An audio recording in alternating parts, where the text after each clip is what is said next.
First things first. To live, to love, to learn, to leave a legacy. With Stephen R. Covey.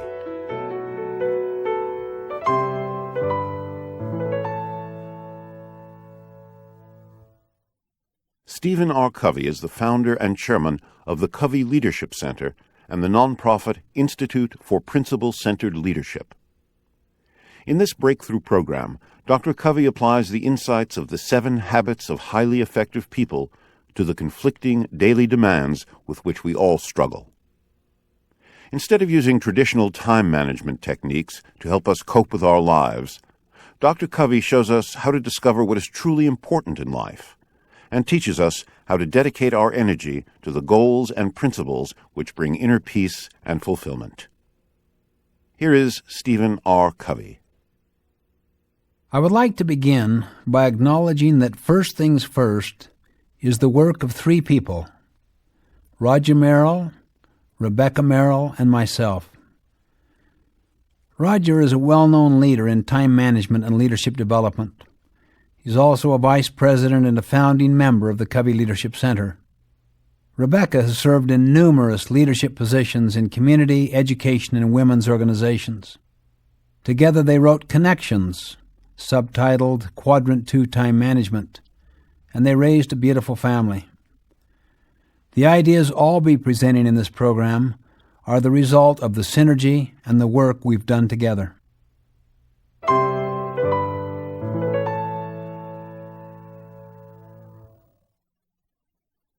If you were to pause and think seriously about the first things in your life, that is the 3 or 4 things that matter most to you, what would they be? Now ask yourself, are these things receiving the care, the emphasis, the time you really want to give them? These are tough questions. Through our work at the Covey Leadership Center, we've come in contact with literally thousands of people from around the world, and we're constantly impressed with what they represent. They're active, hard-working, competent, caring people, dedicated to making a difference. Yet these people consistently tell us of the tremendous struggles they face daily while trying to put first things first in their lives. Why is it that so often our first things aren't first? I mean, really, for years we've been given methods, techniques, tools, information on how to manage and control our time. We've been told that if we keep working harder, or learn to do things better, or faster, or smarter, or use some new device or tool, or organize in a particular way, then we'll be able to do it all. So we buy the new planner, go to the new class, read the new book. We learn it, apply it, try harder, and what happens? For many people, the result is increased frustration and guilt. You see, traditional time management suggests that by doing things more efficiently, you'll eventually gain control of your life, and that the increased control will bring peace of mind and fulfillment that you're looking for. We disagree in a most fundamental sense. During this audio program, I will present ideas that represent a fundamental break with traditional ways of thinking about time management, about life balance, and achievement. As you know, in every field of human endeavor, all of the significant breakthroughs were break-withs, that is, breaking with old ways of thinking. So also in the field of time management. We are going to present a principle-centered paradigm, a principle-centered approach that transcends the traditional prescriptions of faster, harder, smarter. In one sense, this approach is new, but in another, it's very old. It's deeply rooted in classic, timeless principles that represent a distinct contrast to the quick fix, wealth without work approach to life, promoted by so much of the current time literature and the success literature. We live in a modern society that loves shortcut techniques. Yet we learn over and over again that quality of life cannot be achieved by taking the right shortcut. Why? Because simply there is no shortcut, but there is a path. If you want to get the most out of the material on this program, you will need to really become involved with it. That is, in a very deep way. You'll need to examine your life, your scripts, your motives, your first things, and what you represent. This is a highly introspective process. As you listen to the material, I encourage you to pause frequently and listen to your own mind and heart. It's impossible to get deeply absorbed in this kind of profound self-knowledge and not emerge unchanged. Literally, you'll end up seeing the world differently. You'll see relationships differently. You'll see time differently. You'll see yourself differently. We are convinced that this material can empower you to close the gap between what's deeply important to you and the way you spend your time. The power is in the principles.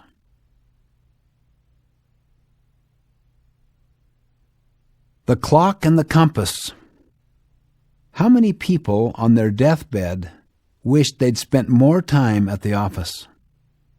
My daughter Maria, who recently had a baby, was talking with me one evening. She said, "I'm so frustrated, Dad. You know how much I love this baby, but I'm just not getting anything else done." I could understand how this was so frustrating to her. Maria is bright and capable. She's always been involved in many good things. She was being pulled by good things, projects she wanted to accomplish, contributions she wanted to make, things around the house that weren't getting done. As we talked, we came to the realization that her frustration was essentially a result of her expectations, over which she had control. And for now, only one thing was needful: enjoying that baby. I told her to just relax. Relax and enjoy the nature of this new experience. Let this infant feel your joy in the role of mother. No one else can love and nurture that child the way you can. All other interests pale in comparison for now. Maria came to realize that in the short run, her life was going to be imbalanced, and that it should be. There is a time and a season for everything under the sun. She also realized that as the baby grew and entered a different phase of life, that she would be able to reach her goals and contribute in other powerful ways. Finally, I suggested, "Maria, don't even keep a schedule. Forget your calendar. Throw away your planning tools. They only induce guilt. This baby is the first thing in your life right now. Just enjoy the baby. Don't worry. Be governed by your internal compass, not by some clock on the wall or some planner." Putting first things first is an issue at the very heart of life. Almost all of us feel torn by the things we want to do, by the demands placed on us, by the many responsibilities we hold.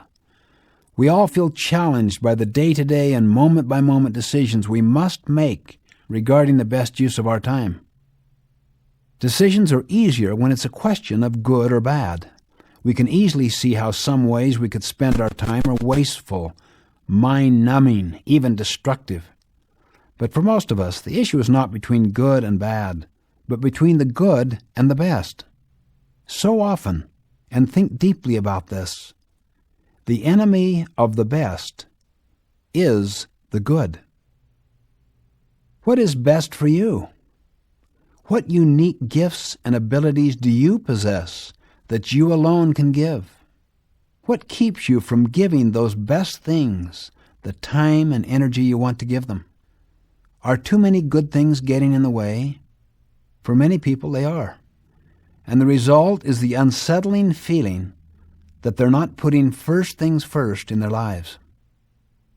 Our struggle to put first things first can be characterized by a simple contrast between two powerful tools, the clock and the compass. The clock represents our commitments, appointments, schedules, goals, activities, what we do with and how we manage our time. The compass represents our vision, values, principles, mission, conscience, direction, what we feel is important, and how we lead our lives. The struggle comes when we sense a gap between the clock and the compass, when what we do doesn't contribute to what is most important in our lives. We may be brought to an awareness of this gap in a dramatic way. Usually it's a crisis. A loved one dies. Suddenly she's gone, and we see the stark reality of what could have been but wasn't, because we were too busy climbing the ladder of success to cherish and nurture a deeply satisfying relationship. Or we may find out our teenage son is on drugs. Pictures flood our minds, times we could have spent through the years doing things together, sharing, building the relationships, but we didn't because we were too busy earning a living, making the right connections, or simply reading the newspaper.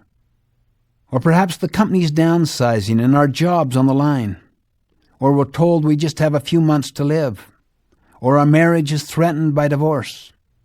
Some crisis brings us to an awareness that what we're doing with our time and what we feel is deeply important simply don't match. In the absence of such wake-up calls, many of us never really confront the critical issues of life. Instead of looking for deep chronic causes, we look for quick-fix Band-Aid and aspirin approaches to treat the acute pain. Then we're fortified by a temporary relief, and then we get busier and busier, doing more good things, and never even stop to ask ourselves if what we're really doing matters most. Think deeply about the difference between a clock and a compass, because this symbolism expresses the essence of the break with the traditional approach in time management. In our effort to close the gap between the clock and the compass, many of us turn to the different fields of time management. You see, traditional time management focus is on achieving, accomplishing, getting what you want, not letting anything get in the way. Other people are essentially seen as resources through which you can get more done, faster, or perhaps as obstacles or even interruptions. Relationships are essentially transactional in this way of thinking. When we transact, we essentially buy gas and give money. When we transact with people, we get one thing and get something in return. But the reality is that most of the greatest achievements and the deepest joys in life come from relationships that are transformational, not transactional at all. In the very nature of the interaction, people are changed, they are altered, they are transformed. Something new is created, and neither person is controlling it. Neither could have even anticipated it. And it isn't due to efficiency. It comes from the exchange of understanding, from new insights, new learnings, and all the excitement that develops around all those new learnings. Time management itself is a management, not a leadership perspective. Management works within the system. Leadership works on the system. You manage things. You lead people. You manage cash. You lead people. You manage inventories, physical resources. You lead people. Fundamental to putting first things first in our lives is to put leadership before management. To ask the question, am I doing the right things? Before asking and answering the question, am I doing things right? The urgency addiction. If you think about it, there are two primary factors that drive our choices concerning how we use our time. One is urgency, the other is importance. Knowing and doing what's important rather than simply responding to what's urgent is without question the key to putting first things first. Some of us get so used to the adrenaline rush of handling crises that we become literally dependent upon it for a sense of excitement and energy. We get a temporary high from solving urgent and important crises. Many of the traditional time management tools actually feed the urgency addiction. Daily planning and to-do lists essentially keep us focused on prioritizing and doing the urgent. But the many important things that really contribute to our overall objectives and give richness and meaning to life don't tend to act upon us or press upon us at all. They are the things we must act upon. They are not urgent, but terribly important. In order to focus on the difference between urgency and importance, let's discuss the activity matrix, we call it, which characterizes our activities into 4 quadrants. Now, in your mind's eye, try to see a square divided into 4 equal parts. We'll call them quadrants. Quadrant 1, the upper left-hand quadrant, represents things that are both urgent and important. Here's where we handle an irate client, we meet a deadline, repair a broken-down machine, undergo heart surgery, or help a crying child who has been hurt. We need to spend time in Quadrant 1. This is where we manage, where we produce, where we bring our experience and judgment to bear in responding to the many needs and challenges which press upon us. Remember, Quadrant 1 is important. It is also urgent. On the other hand, Quadrant 2, the upper right-hand quadrant, includes activities that are important but not urgent. This is what we could call the quadrant of quality. Here's where we do our long-range planning, where we anticipate and prevent problems, where we broaden our mind and our skills through reading, through continuous professional development. Here's where we envision how we're going to help a struggling son or daughter. Here's where we prepare for important meetings. Here's where we invest in relationships through deep, honest listening. You see, Quadrant 2 does not act on us. We must act on it. It takes a high level of proactivity. This is the quadrant of personal leadership. Quadrant 3 is almost a phantom of Quadrant 1. It's the lower left-hand corner quadrant. It includes things that are urgent but not important. In a sense, it is a quadrant of deception, because the noise of urgency creates the illusion of importance. But the actual activities, if they're important at all, are only important to someone else. Many phone calls, meetings, and drop-in visitors fall into this category. It is absolutely amazing to see the amount of time most people spend in Quadrant 3. Really, meeting other people's priorities and expectations, whether they're important or not, thinking we're in Quadrant 1. Let's look at Quadrant 4. It's the lower right-hand corner. It's reserved for those activities that are not urgent and not important. It is a quadrant of waste, really. We shouldn't even be there at all. But we can often get so battle-scarred from being tossed around in Quadrants 1 and 3, that is, that which is truly urgent, whether important or not, that we often simply escape to Quadrant 4 for survival. Quadrant 4 could be characterized by reading addictive light novels, habitually watching mindless television shows like a couch potato, or gossiping endlessly around the water fountain at the office. Other kinds of time wasters. Quadrant 4 is not survival, it's really deterioration. If you're like most people, you're probably spending the majority of your time in Quadrants 1 and 3. And what's the cost? If urgency is driving you, the first things, the truly important things, are simply not receiving your time and attention. Think about these 2 questions. Think deeply. Think of one activity that you know that if you did it superbly well and consistently would have significant positive results in your personal life. The second question pertains to your professional life or your work life. What is the one activity that you know if you did superbly well and consistently that it would have significant positive results in your professional or work life? Now analyze what quadrants your answers are in.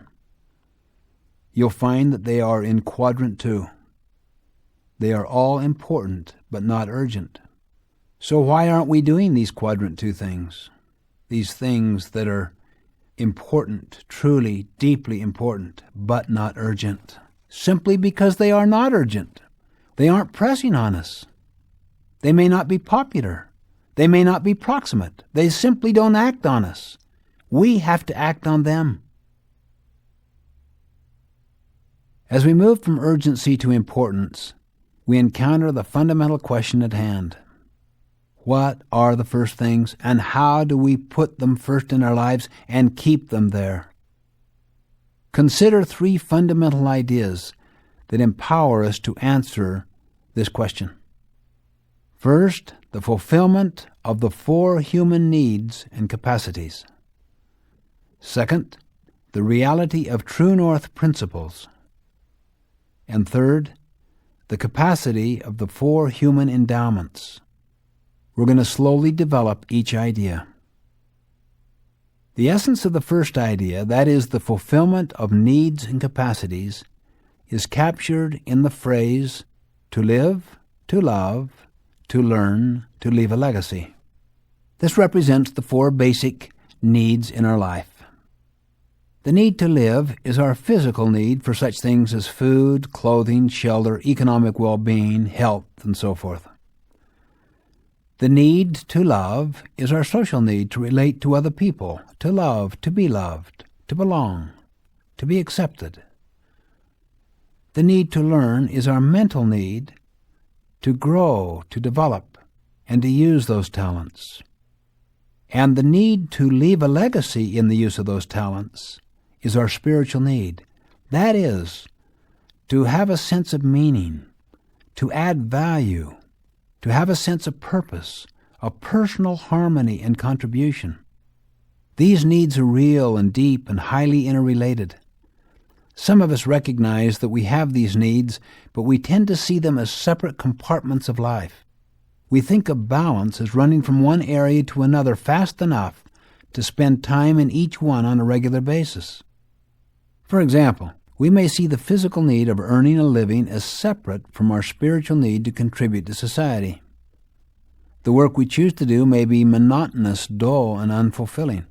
It may even be counterproductive to society's welfare. Or let's say you have a problem in the social area. Maybe you're going through divorce. Attending to the physical, mental, and spiritual areas of your life may actually increase your ability to handle it.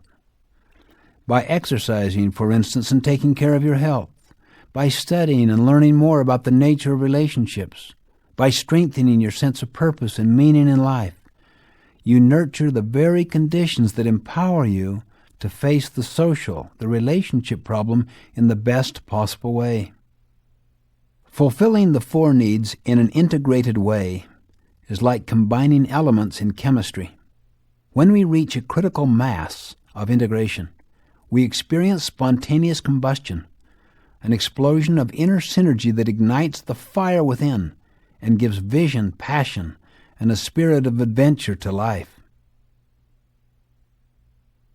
The humility of principles. Just as important as fulfilling the four needs and capacities is the way we seek to fulfill them. Our ability to create quality of life is a function of the degree to which our lives are aligned with external natural laws we call principles. Now, unless you're driving, I'd like to ask you to close your eyes and point north. If you are driving, just think, which way is north? When I ask people to do this in seminars, they're surprised when they open their eyes to see people pointing in every direction, including upward. What is north? Is it a matter of opinion? Is it something we should vote on?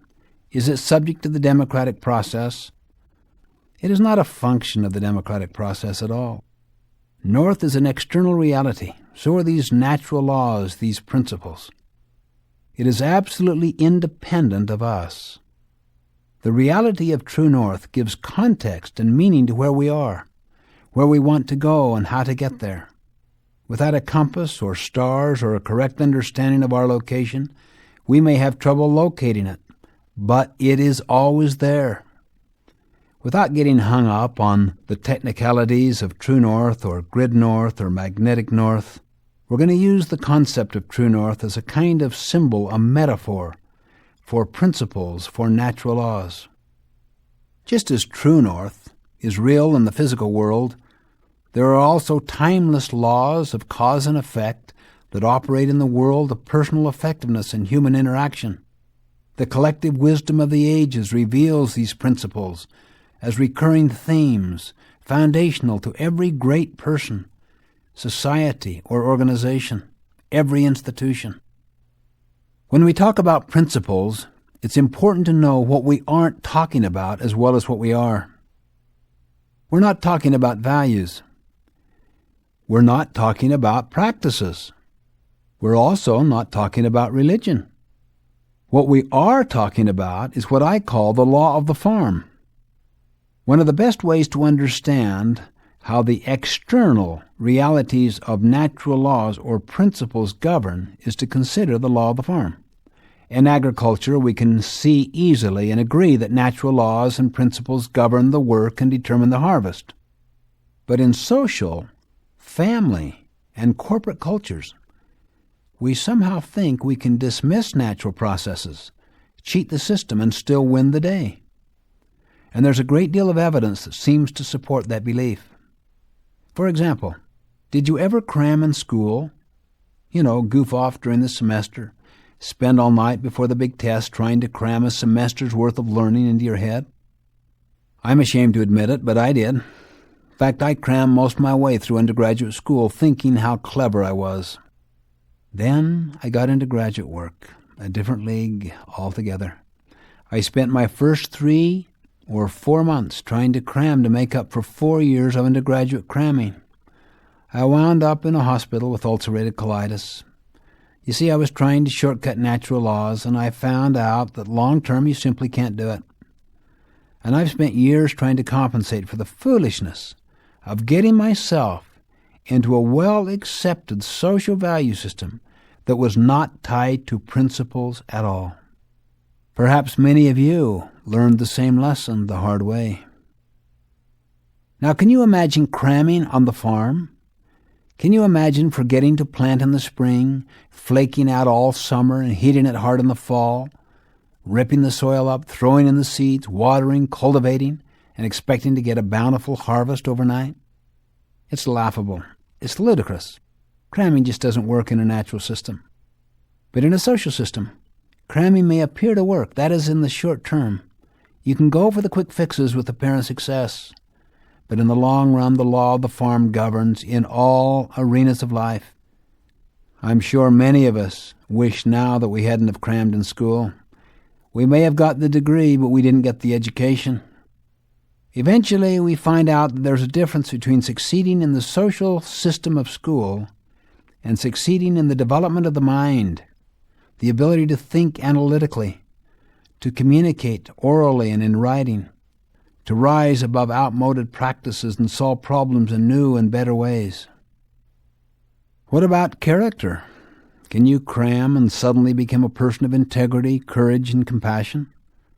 What about physical health? Can you overcome years of potato chip, chocolate cake, no exercise lifestyle by spending the night before the marathon working out at the health spa? What about a marriage? Many people who marry don't want to change their lifestyle at all. They're married singles. They don't take the time to nurture the seeds of shared vision, selflessness, caring, tenderness, and consideration, and yet they're often surprised at the harvest of weeds. In fact, what about any relationships, particularly relationships with children? We can take the shortcuts. We're bigger, smarter, we have the authority. We can talk down to them, we can threaten, impose our will. We can try to shift the responsibility for training them to schools, to churches, or daycare centers. But over time, the hens come home to roost. These shortcuts will not develop responsible, caring, wise adults, empowered to make effective decisions and live happy, responsible, competent, contributing lives. In the short run, we may be able to go for the quick fix with apparent success. We can make impressions, we can put on the charm. We can learn manipulative techniques, that is, what lever to pull, what button to push, to get just the desired reaction. But in the long term, the law of the farm governs in every area of life. The third fundamental idea that helps us determine which things to put first is what we could call the capacity of the 4 human endowments. As human beings, we have unique endowments that distinguish us from the animal world. Let me identify 4: self-awareness, conscience, creative imagination, and independent will. These 4 endowments reside in the space between stimulus and response, that is, between those things that happen to us and our response to them. These endowments create our ultimate human freedom, that is, the power to choose, to respond, to change. The proper use of all 4 endowments literally empowers us to align our lives with true north. Let's look at each one in turn. The first, self-awareness. This basically is our capacity to stand apart from ourselves, to examine our own thinking, our motives, our history, our scripts, our actions, and our habits. The second is conscience. It connects us with the wisdom of the ages and the wisdom of the heart. It's our internal guidance system that allows us to sense when we act or even contemplate acting in a way that's contrary to principle. It is our deep moral sense. The third unique human endowment, independent will, is in our capacity to act. It gives us the power to transcend our scripts, our paradigms, the power to swim upstream if we so choose, to rewrite our scripts, to act based on principle rather than reacting based on emotion, mood, or circumstance. You see, we're not victims. We're not the product of our past. Those things influence us, but they do not determine us. We are a product of our choices to those things. We are response-able. That is, able to respond, to choose beyond our moods and tendencies. It simply takes willpower to act on the other 3 endowments: self-awareness, conscience, and vision. And finally, the 4th endowment is creative imagination. That is the power to envision a future state, to create something in our mind, to solve problems in new ways synergistically, so that we're not a product of our past, of our memory. This is the endowment that enables us to see ourselves and others differently, better than we are now. It enables us to write personal mission statements, family mission statements, organizational mission statements. It empowers us to visualize ourselves living our mission statements even in the most difficult and challenging circumstances. Now, building these endowments is a process of nurturing and exercising them on a continuing basis. Let me suggest some powerful ways to develop them and to cultivate the synergy among them. Keeping a personal journal is a very high-leverage Quadrant 2 activity that significantly increases self-awareness and enhances all of the endowments and the synergy among them. In other words, you observe your own involvement. That's self-awareness. What things would you write about in a personal journal? If you don't like a result you're getting in your life, write about it. Get it out on paper. Notice how the law of the harvest operates in your life. See how consequences flow from root causes.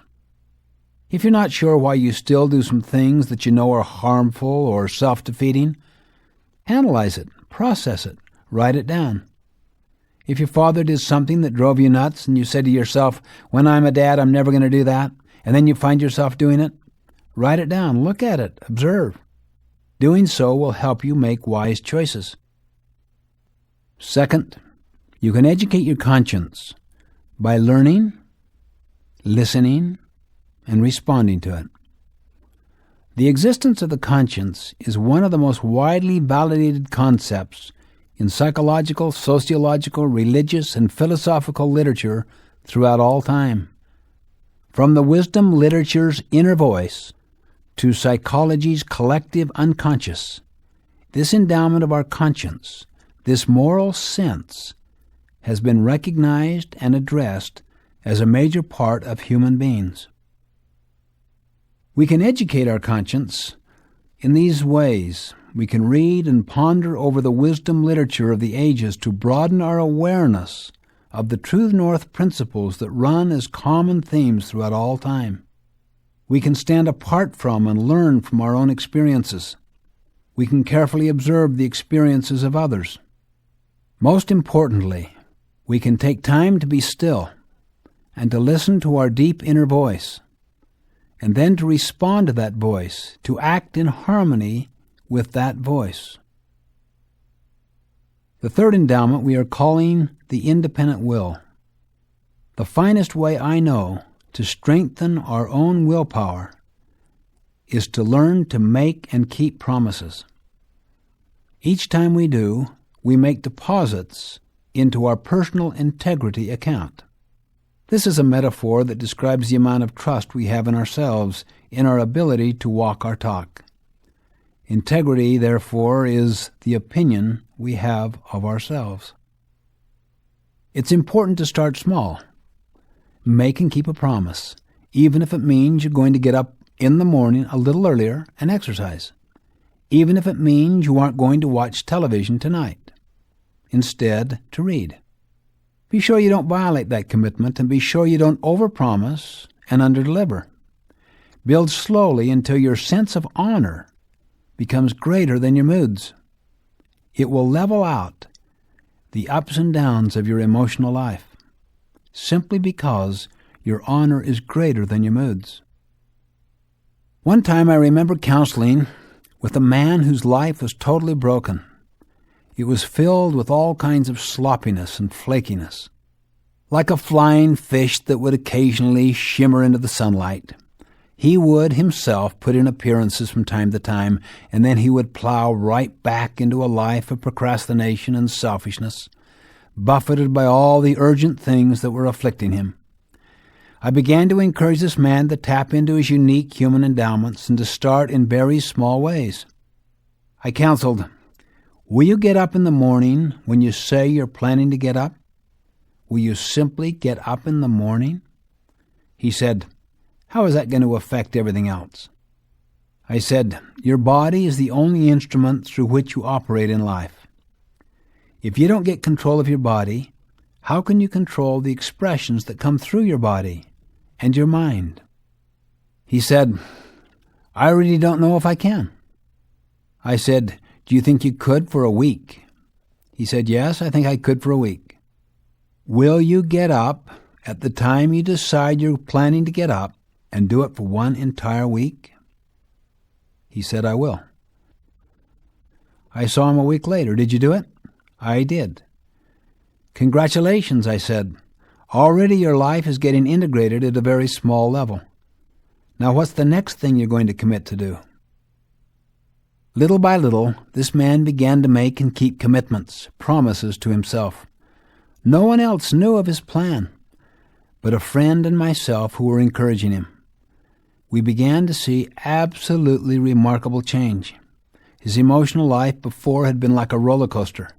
His decisions were a function of circumstances and mood. He would make a promise and it felt great, but when the mood and the circumstance were discouraging, he would get low and then break it. And something inside him would break too, his integrity. But little by little, as he began the process of making and keeping small promises, his emotional life absolutely evened out. He found that making and keeping promises to himself increased his ability to make and keep promises to others as well. He discovered that his lack of integrity had been a great impediment in his relationships with other people. Out of his private victories, public victories, that is, relationship victories, began to come. Finally, let's see how we can develop our creative imagination. I suggest the essential process is the use of visualization.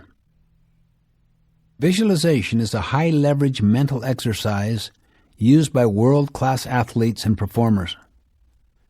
But instead of using it to improve your tennis game or your concert performance, we suggest you try using it to nurture the endowments and improve the quality of your very life. Set aside time to be alone, away from interruptions. Close your eyes and visualize yourself in some circumstance that would normally create discomfort or pain. But instead of seeing yourself react as you normally do, see yourself act based on the principles you are convinced will create results. See yourself interacting with others in a way that combines courage and consideration. The main thing is to keep the main thing the main thing. Now let's take a closer look at the process of putting first things first, what we call a Quadrant 2 organizing process. Let me take you through a series of steps in creating this process. Step 1. First, connect with your vision and mission. As you begin to organize for the coming week, the first step is to connect with what's most important in your life as a whole. Context gives meaning. Consider the big picture, what you care about, what makes the moments in your life meaningful. The key to this connection lies in the clarity of your vision around such questions as, what is most important? What gives my life meaning? What do I want to be and to do in my life? What kind of a person, what kind of contributions do I want to make? Many people capture their answers to such questions in a written personal creed or a mission statement. Such statements capture what you want to be and what you want to do in your life, and also the principles that you value, upon which being and doing are based. If you don't have a personal mission statement now, you may get some feeling of what's important to you by doing the following. List the 3 or 4 things you could consider the first things in your life. Consider any long-range goals you might have set. Think about the most important relationships in your life and the most important responsibilities. Think about any contributions you'd like to make. Reaffirm the feelings you want to have in your life, such as peace, confidence, happiness, meaning, contribution. Think about how you would like to spend the coming week if you knew you only had 6 months to live. In other words, try to connect with your inner compass as well as true north in order to think about what really matters most in your life. If you do have a mission statement, review it now before you decide how to spend the next 7 days of your life. Remember, reconnect with the things that are deeply important to you. And another reason why a mission statement can have such a powerful influence on us is because it establishes and taps into the passion and power of vision. Let's think a little about the passion of vision. Viktor Frankl, an Austrian psychologist who survived the death camps of Nazi Germany, made a very significant discovery. As he found within himself the capacity to rise above his humiliating circumstances, he became an observer as well as a participant in the experience. He watched others who shared in the ordeal. He became absolutely intrigued with the question of what it was that made it possible for some to survive when others didn't. They died. He looked at several factors: their health, their vitality, their family structure, their intelligence, their survival skills. Finally, after study and observation, he concluded that none of these factors was primarily responsible for survival. The single most significant factor, he realized, was a sense of future vision, a sense of meaning, the impelling conviction that they had a mission yet to perform, some important work left to do. Survivors of POW camps in Vietnam and elsewhere have reported similar experiences. A compelling, future-oriented vision is the primary force that kept many of them alive. The power of vision is absolutely remarkable. Research indicates that children with future-focused role images perform far better scholastically and are significantly more competent in handling the challenges of life. Teams and organizations with a strong sense of mission significantly outperform those without the strength of vision. Vision is the highest manifestation of creative imagination and the primary motivation of human action. It's the ability to see beyond our present reality, to create, to invent what does not yet exist, to become what we are not yet. It gives us the capacity to live out of our imagination instead of our memory. Vision clarifies purpose, gives direction, and empowers us to perform beyond our resources. It's the energy that makes life an adventure, the deep burning yes that empowers us to say no, peacefully, confidently, smilingly, to the less important things in our lives. This passion of vision can empower us literally to transcend fear, doubt, discouragement, and many other things that keep us from accomplishment and contribution. Consider Gandhi, for example. He came from a background of timidity, scarcity, jealousy, fear, and insecurity. He basically didn't even want to be with people. He wanted to be alone. But as he began to see the injustices against the Indian people, a vision was born in his mind and heart. He saw how he could help the Indian people transform their image of themselves as inferior to their British overlords and develop a sense of their own self-worth. As he focused on his vision, his personality weaknesses were essentially eclipsed, subordinated. Vision and purpose created personality growth and development. He wanted to love people, to serve people, to be with people. His highest wish was to help redeem a nation. As a result, he eventually brought England to its knees and liberated 300 million people. Near the end of his life, he remarked, "I am convinced that I have not done one thing that anyone else could do if they could get deeply immersed in some vision, some purpose that transcends self." Now, what if you were able to take that vision, ensure that it was grounded in true north principles and connected with your deepest inner imperatives, shape it into words, thoroughly refine it, use it as a basis for weekly Quadrant 2 organizing, memorize it, envision its fulfillment, write it in your mind and heart so that it literally became a constitution, the frame of reference that literally governed every decision, every relationship, your entire life. Once we have a mission statement, we can use our creative imagination to visualize ourselves living it. Today at work, tonight when we come home, when we're tired, when our expectations haven't been met, when we're disappointed. We can use our minds to face and creatively solve the most difficult challenges to our integrity. We can act instead of being acted upon. Creating and integrating an empowering personal mission statement is simply one of the most powerful and important Quadrant 2 investments we can ever make. Now let us move on to step 2. Identify your roles. You see, we live our lives in terms of roles. We have important roles at work, in the family, in the community, and in other areas of life. Our roles represent our responsibilities, our relationships, our areas of contribution. Much of our pain in life comes from the sense that we're succeeding in one role at the expense of another, even more important roles. We may be doing great as a vice president of the company, but not well at all as a parent or spouse. We may be succeeding in meeting the needs of our clients, but failing to meet our own need for personal development and growth. A clear set of roles provides a natural framework to create order and balance.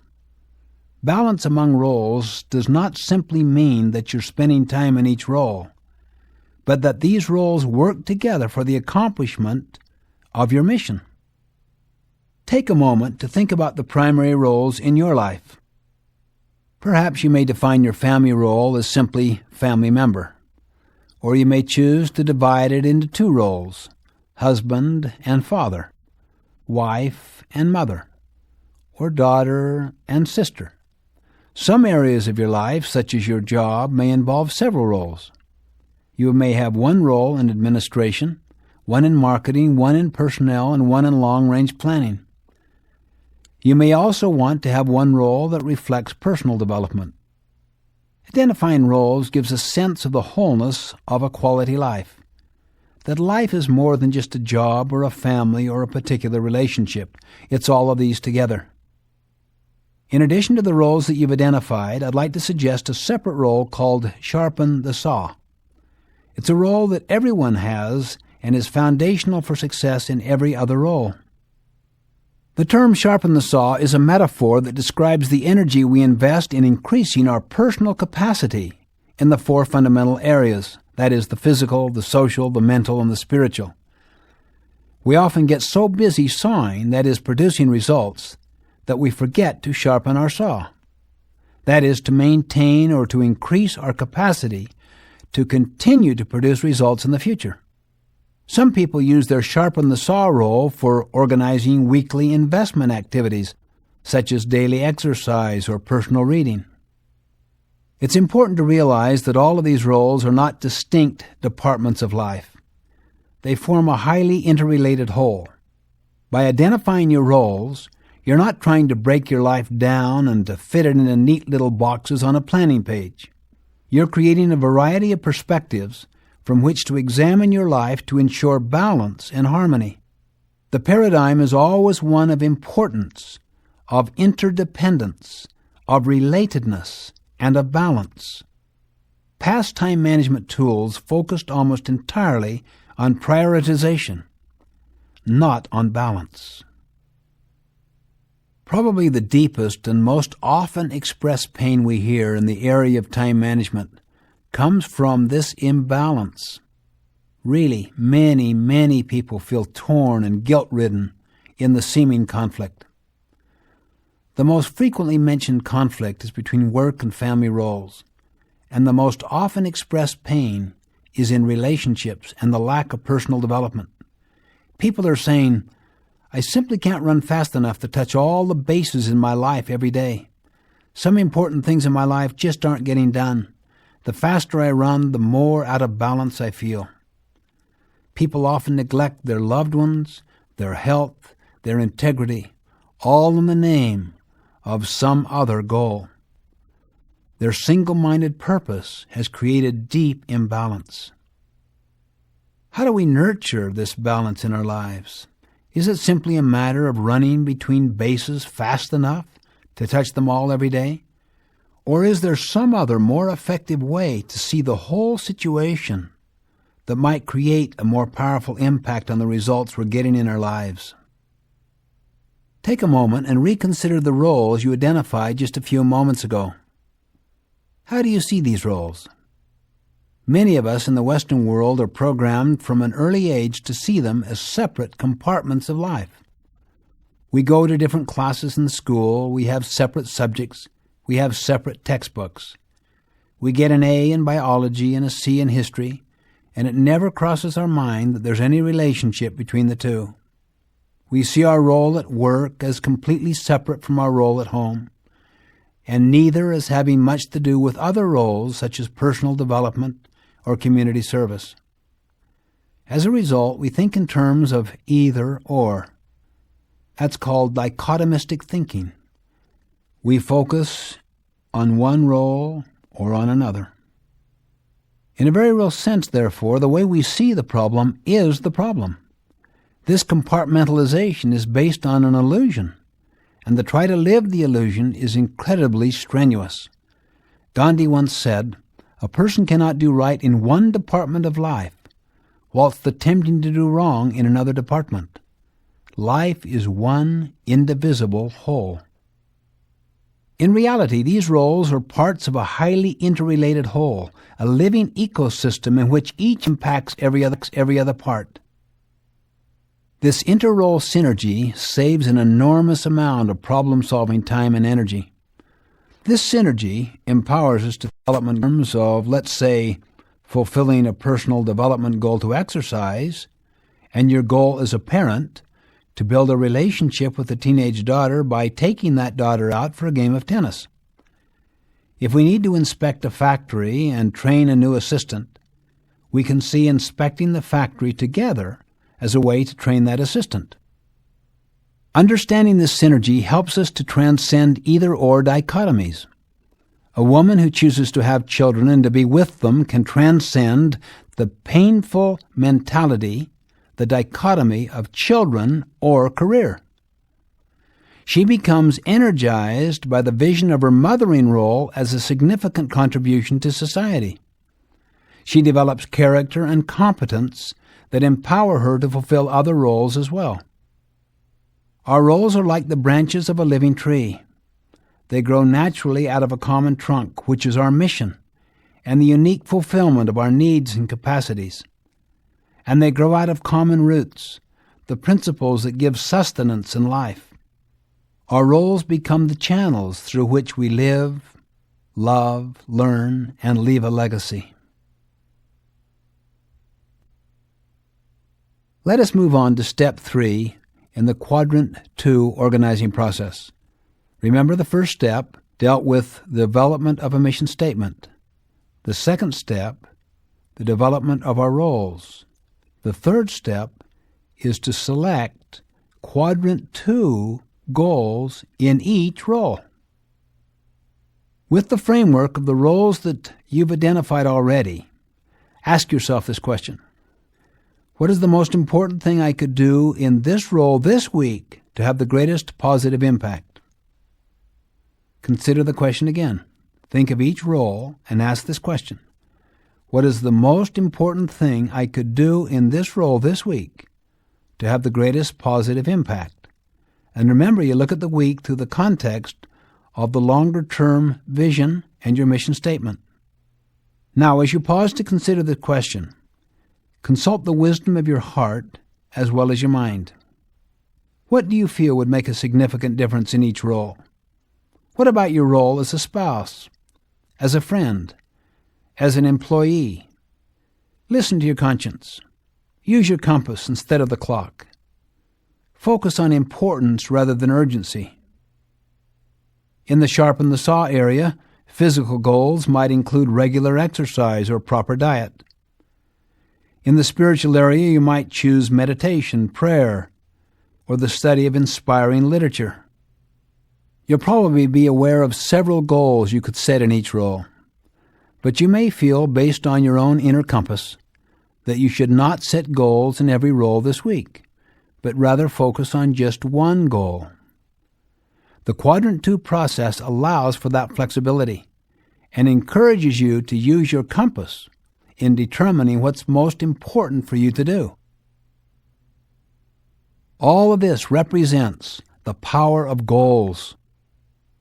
One of the most common elements of all self-help and management literature is the idea of the power of goals. We've been told to set long-term goals, short-term goals, daily goals, monthly goals, personal goals, organizational goals, 10-year goals, lifetime goals. Goal setting is obviously a very powerful process. It's based on the same law of focus that allows us to concentrate rays of diffused sunlight into a force powerful enough to start a fire.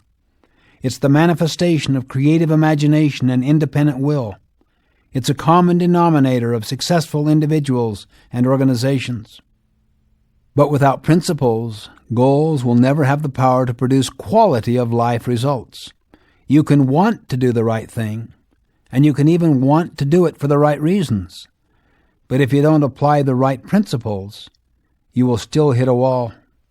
A principle-centered goal is all three: the right thing for the right reason in the right way. Step 4. Creating a decision-making framework for the week. Effectively translating high-leverage Quadrant 2 goals into an action plan requires creating a framework for effective decision-making throughout the week. Most people are constantly trying to find time for the important activities in their already overflowing Quadrant 1 and Quadrant 3 schedules. They move things around, delegate them, cancel them, postpone them, all in the hope of finding time for first things. The heart of this process is in organizing on a weekly rather than on a daily basis. The daily planning programs of traditional time management provide us with a very limited view. Because the perspective of the day is so close up, we're often kept focused on just what's in front of us. Urgency and efficiency tend to crowd out and dominate importance and effectiveness. Weekly organizing, on the other hand, provides a context to what we do. The activities of the day begin to take on more appropriate dimensions when viewed in the context of the entire week. One of my associates shared this experience. I attended a seminar once where the instructor was lecturing on time. At one point he said, "Okay, it's time for a quiz." He reached under the table and pulled out a wide-mouthed gallon jar. He set it on the table next to a platter with some fist-sized rocks on it. "How many of these rocks do you think we can get into the jar?" he asked. After we made our guess, he said, "Okay, let's find out." He set one rock in the jar, and then another, then another. I don't remember how many got in, but he got the jar completely full. Then he asked, "Is that jar full?" Everyone looked at the rocks and at the jar and said, "Yes." Then he said, "Ah." He reached under the table and pulled out a bucket of gravel. Then he dumped some gravel in and shook the jar, and the gravel went in all the little spaces left by the big rocks. Then he grinned and said once more, "Is the jar full?" By this time we were on to him. "Probably not," we said. "Good," he replied, and he reached under the table and brought out a bucket of sand. He started dumping the sand in, and it went in all the little spaces left by the rocks and the gravel. Once more he looked at us and said, "Is the jar now full?" "No," we all roared. He said, "Good," and he grabbed a pitcher of water and began to pour it in. He got something like a quart of water into that jar. Then he said, "Well, what's the point?" Someone said, "Well, there are gaps, and if you really work at it, you can always fit more into your life." "No," he said, "that's not the point at all. The point is this. If you hadn't have put those big rocks in first, would you ever have gotten any of them in?" Quadrant 2 goals are like the big rocks. If we put other activities, that is the water, the sand, and gravel in first, and then try to fit the big rocks in, not only will they not fit, we'll end up making a pretty big mess in the process. But if we put the big rocks in first, it's amazing how many of them we can put in, and how much of the sand, gravel, and water fits in between the spaces. Regardless of what else actually does fit in, the key point is that the big rocks, that is our Quadrant 2 goals, are in first. As Goethe put it, things that matter most must never be at the mercy of things that matter least. Step 5. Exercise integrity in the moment of choice. With important Quadrant 2 goals in place for the week, the real challenge is to keep first things first. Right in the middle of unexpected opportunities, needs, and challenges of the day. This requires tremendous integrity, or integratedness. We must exercise it. This means we must translate the mission to the very moment we're facing with peace and confidence, whether it's putting first things first, or creating conscience-directed change, or in carrying out the plan that we've made, or whatever. Even in the selection of roles and goals, every decision is a moment, and the key is to exercise integrity in that very moment, so that what we decide is totally in harmony with our conscience, with a well-educated, principle-centered conscience. The essence of all of the steps we've taken so far, basically, is to live true to our conscience in the moments of decision-making. this is exactly where the rubber meets the road, whether it has to do with the selection of roles or goals or the execution of them. Step 6 basically is the evaluation step. You see, the Quadrant 2 process would be incomplete if we don't close the loop, without turning the experience of one week into the foundation for increasing the effectiveness of the next. Unless we learn from living, how are we going to keep from doing the same things, making the same mistakes, struggling with the same problems week after week? So at the end of the week, before you review your mission statement and the longer-term context, before you organize the next week, train yourself to ask these questions. What goals did I achieve? What challenges did I encounter? What decisions did I make? In making these decisions, did I truly keep first things first? Did I fulfill the goals under each role that I selected? With this final step, the Quadrant 2 process becomes a living and learning cycle that literally creates an upward spiral of growth. As we focus more on contributing than on consuming, we create the context that makes peace in all aspects of life possible. It's in leaving a legacy that we find meaning in living, loving, and learning.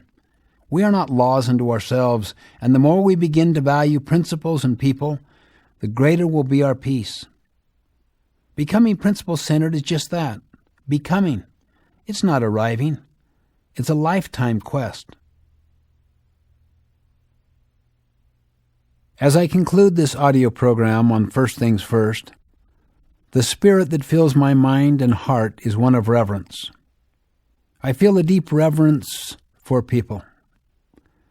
As many have shared parts of their deep inner lives with me in the form of mission statements, goals, and personal experiences in working with the principles of this program, I've honestly had the feeling that I've stood on holy ground.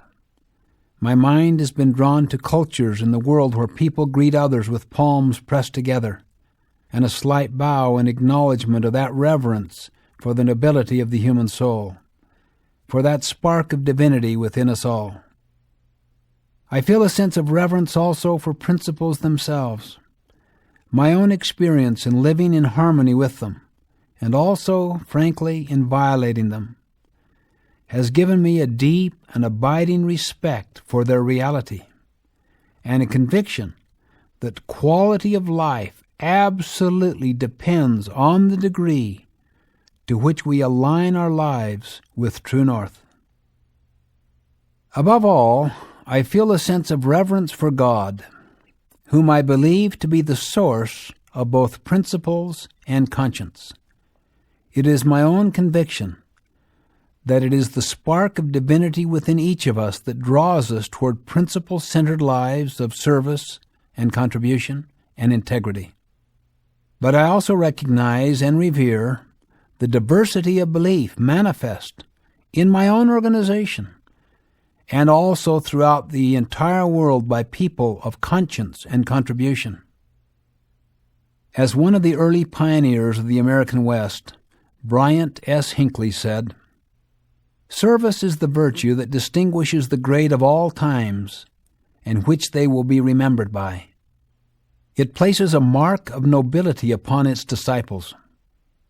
It is the dividing line which separates the two great groups of the world, those who help and those who hinder, those who lift and those who lean, those who contribute and those who only consume. How much better it is to give than to receive. Service in any form is comely and beautiful. To give encouragement, to impart sympathy, to show interest, to banish fear, to build self-confidence, and awaken hope in the hearts of others, in short, to love them and to show it, is to render the most precious service." End of quote. It is our earnest hope that all of us will continually strive to leave such a legacy in a world that needs it so desperately.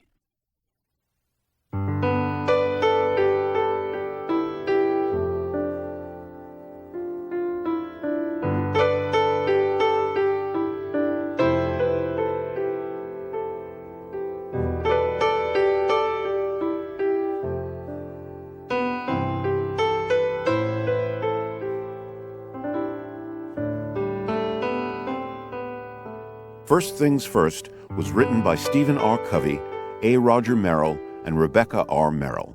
It was read by Stephen Covey. It was abridged for audio by Lauren B. Church.